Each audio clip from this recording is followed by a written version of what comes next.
Bonjour, je m'appelle Jean-Yves Mérès, je suis formateur AutoCAD depuis 1989 et je possède une certification Autodesk ACP. Je vais vous présenter aujourd'hui l'interface graphique d'AutoCAD. Alors, de quoi est constituée l'interface graphique d'AutoCAD? On a trois zones principales. La zone graphique dans laquelle on va dessiner, la zone où on peut accéder aux commandes, la zone de dialogue entre l'utilisateur et le logiciel. C'est très important cette zone puisque il faut toujours bien sûr répondre aux questions posées par le logiciel et y répondre correctement. Vous avez les menus déroulants traditionnels que l'on trouve sur toutes les applications de Windows. Bon, bien sûr, ce sont des menus déroulants spécifiques à AutoCAD, dans lesquels on peut par exemple ici trouver les commandes permettant de dessiner, les commandes permettant de coter, les commandes pour modifier. Ces mêmes commandes sont aussi accessibles dans des rubans, ce qu'on appelle des rubans ici. Les rubans ont des onglets et chaque onglet a un ruban différent. Si je prends l'onglet début, on y retrouvera les principales commandes suffisantes et nécessaires pour pouvoir faire un dessin sous AutoCAD. On ne va pas passer en revue aujourd'hui toutes les commandes, mais uniquement savoir qu'il y a un ruban différent pour chaque onglet choisi.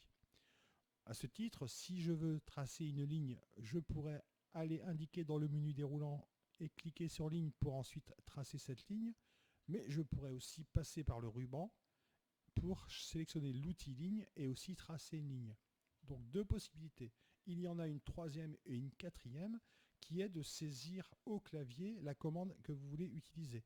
À ce moment-là, lorsque l'on se positionne dans la zone de dialogue en bas, je tape ligne sans faire de faute d'orthographe, mais même si je me trompais, vous avez remarqué qu'il y a des commandes qui apparaissent. Donc ligne GN, vous voyez, donc je peux même choisir ici la ligne.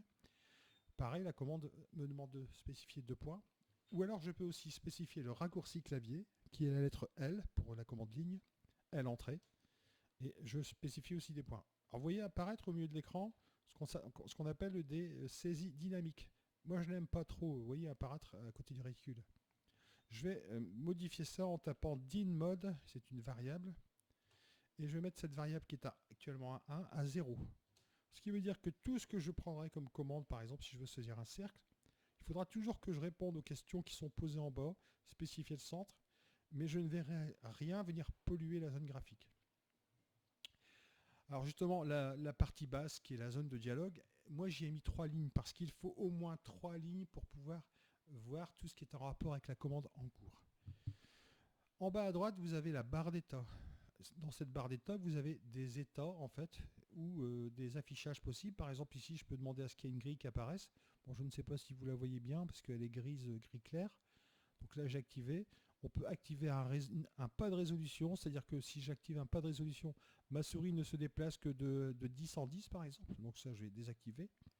On peut activer le mode ortho, mais ça on verra plus tard. Enfin, je ne vais pas non plus rentrer dans les détails tout de suite de ce qui est dans la barre d'état. Et puis donc, que vous dire encore par rapport à ça?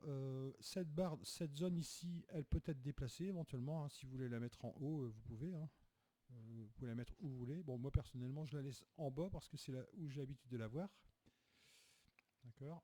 Et puis, je peux aussi vous montrer comment il est possible de modifier la taille du réticule de la souris. Vous cliquez avec le bouton droit et vous sélectionnez Options dans le menu contextuel.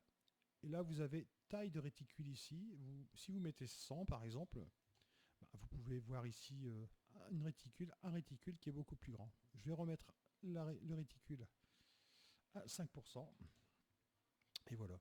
Donc j'ai terminé de vous présenter un peu l'environnement graphique. En fait, ce qui est surtout important de retenir. À bientôt, au revoir.